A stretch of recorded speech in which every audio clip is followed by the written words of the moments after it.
Hey everybody, this is a quick video in case you have Bang Olufsen Beoplay EX Bluetooth wireless earbuds and you need to do a hard reset to the factory default settings on them.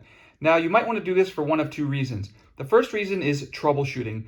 If the earbuds will not connect to your Bluetooth device, or they won't sync, or they won't pair with your device, or if you're only getting sound out of the left ear or the right ear, or any kind of functionality issues like this can very often be fixed with a hard reset.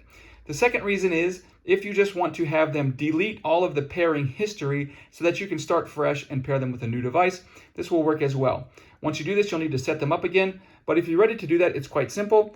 All we need to do is have them in the case, as shown here with the lid open, and we're just going to come in and press and hold the buttons on the back of both of the earbuds for 20 seconds. Now, after 6 seconds, the indicator lights will flash blue, indicating that it's in pairing mode. But we're just going to keep on holding, keep on holding, keep on holding. And after 20 seconds, the lights will flash red 5 times, indicating that the reset is complete.